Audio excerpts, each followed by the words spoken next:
guys, so I just want to do a quick comparison between the Samsung Galaxy S8 and the iPhone 7 because obviously these are competitors here for 2017.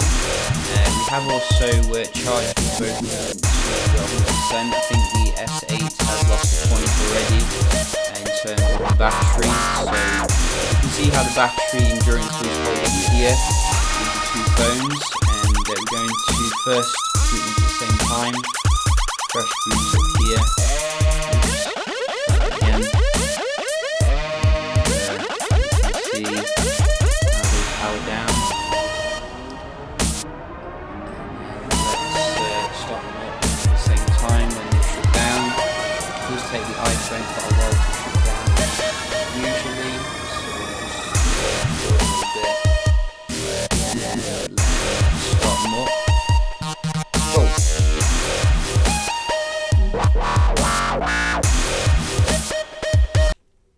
So who is going to boot on faster here?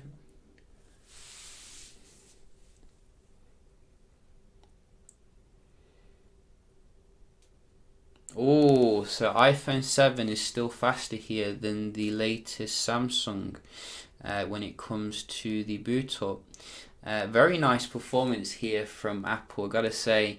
I mean, you can't beat that optimization. It's only a dual core as well. I can't remember the actual name of the processor in the S8, but I mean, it's the latest stuff here, and we're gonna see how they do compare nevertheless in terms of the other stuff. So we have kept this in the where the standard kind of mode. I've not put in performance mode because I think most people day to day are going to use it in optimized mode anyway. So we can see how it does work out of the box, so to speak. So we'll just open up a few apps here, have a look at the speed.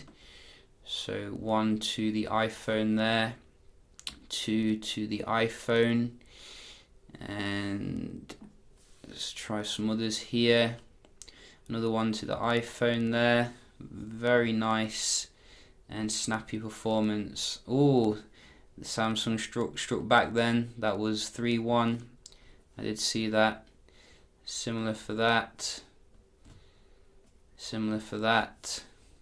About the App Store. Go. Oh, Apple again. So that's like 4-1. Weather. Apple again. 5-1. Camera. Slightly snappier there on the right, I gotta say. So I think we can move on to the heavier apps now. Samsung comes back here, 5-2 looks like. So I think that was a Samsung, only just. Extreme Asphalt here. Oh, 5-3. So you can see the games seem to be better on the Apple, on the Android, should I say, the Android cam. But no, this one looks like it's opening on the iPhone a bit faster. Slightly different. Yeah, I think that was the iPhone then. So that is very nice. And finally, we do have Sims.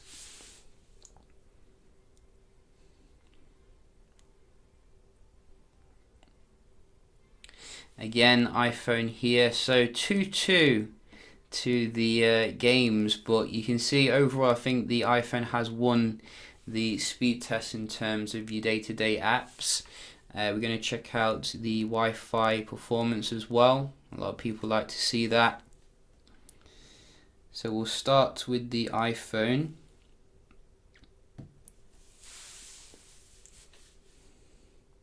I can't remember if we get the Snapdragon or the Exynos model. I think we get the Exynos S8 here in Europe, so do bear that in mind. But you can see the Wi-Fi very decent here. Hasn't even lost a percentage when it comes to the battery, the iPhone. But then again, some people do say it takes a while for it to start draining, so you know, we do bear that in mind. It does look pretty awesome though in terms of the battery, I gotta say. So 97% on the S8. I definitely think could have fit a bigger battery in there, you know, 3500 or something. But it's a very compact phone nevertheless, and you can see the Wi-Fi is stunningly good compared to the iPhone here. Gotta say, I mean, look at that. Let's give the iPhone another chance to redeem itself. You know, we do want to be fair. And I've also taken them apart a little bit. Some people say it can interfere when they're too close. But you can see not able to match the S8 here. And I think the S8 comes with some nice new tech when it comes to the data connection as well. So a little bit faster. I think it supports gigabit connections now or something. So very nice Wi-Fi performance here on the S8.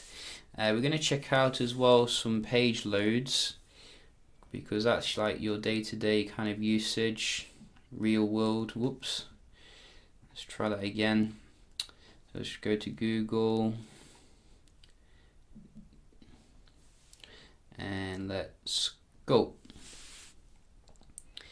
So that looked a little bit snappier on the left there.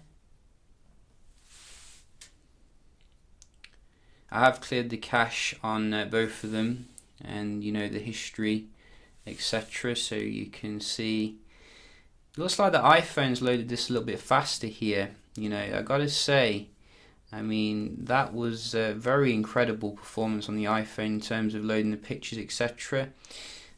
So that is very remarkable.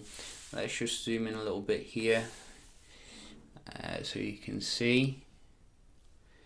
So what can we click on? Little link here.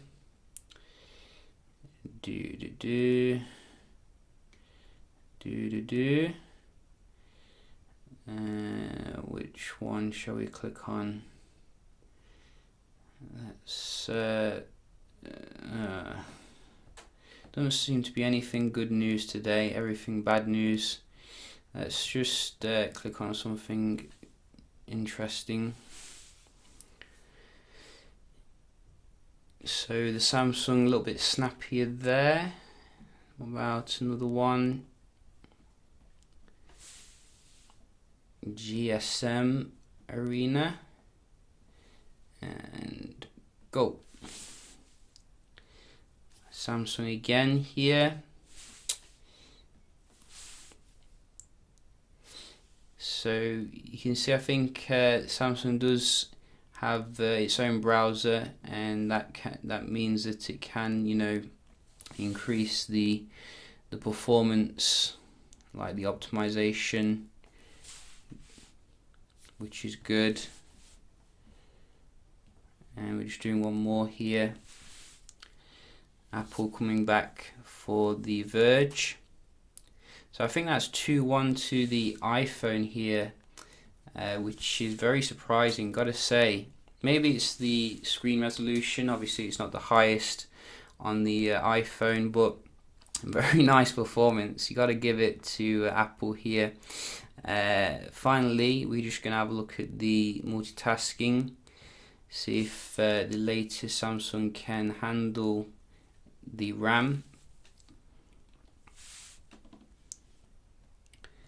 And so far it looks pretty good. Whoops, wrong app. Let's try a different one.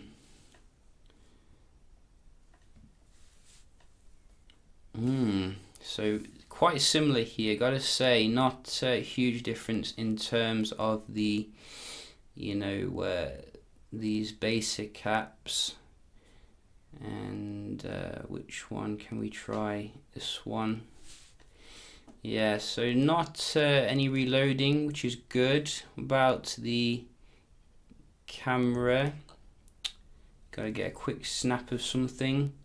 Looks like the iPhone a little bit snappier there. I did see a little bit of judder on TouchWiz. Old TouchWiz up to its old tricks again. And you can see both go into the game very quick.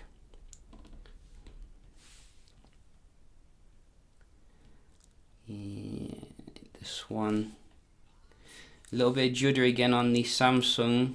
I think the iPhone is a little bit better here in terms of the multitasking, you know. And I'm trying to be as non-biased as possible. I mean, it just seems to. I mean, you gotta remark on it though. I mean, the level of optimization here is amazing. On so which one haven't we opened? Where's the sim? So yeah, I think I've got a bit confused with these games here. So you can see this. That's probably why some of them are a bit weird, but I think generally you can see the iPhone has done pretty well standing up to the latest Samsung here in terms of you know, everything except for the Wi-Fi speed, which was a little bit low in comparison. Another thing I was quite interested in was the camera tech. Obviously we do get, I think, the same camera pretty much in the S8 with better software processing this year. And you know, I did do a little test in the good light as well as the low light just to see if we could see any differences, and we can just have a look at the results here. So I did start off with like a selfie shot here, and I gotta say I think these selfie shots are pretty comparable, you know, not a huge difference there. One great thing about the S8 is you can actually do 4K front-facing video, which is pretty mind-blowing. I don't think any other phone can do that, but if we just go to some low-light shots, we can see this is where the Samsung really does stand out. You know, there's less lens kind of blurs, less grain compared to the iPhone. The iPhone does an admirable job, but it just can't keep up with the Samsung here. You know, making these back alleys look amazing. Really high detailed, nice shots. So you can also have a look at you know, the good light shots, which again I'd say the Samsung just gives you that bit more color. You know, the photos looked a little bit washed out on the iPhone compared to the Samsung generally. So that's what I found. So I definitely do see some improved software processing, but I don't think the change from the Note 7 to the S8 is that big, you know, in comparison to, like, for example, the S5 to the S6. So you're probably not going to see a massive difference, but I think Apple does need to, you know, improve in terms of the camera here, because they are being left behind a little bit. You know, I think generally you can also see a massive difference in terms of the 4K with the iPhone, a little bit more basic in comparison to the Samsung.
So I think the iPhone did an admirable job trying to keep up here, but is thoroughly outclassed when it comes to the camera experience at the moment. Definitely looking forward to what the iPhone 8 can bring, see if it can catch up again to Samsung here. So overall, I'm definitely loving what I'm seeing here on the Samsung. It feels like a fresh experience, from the ground up in terms of the design, the software, etc.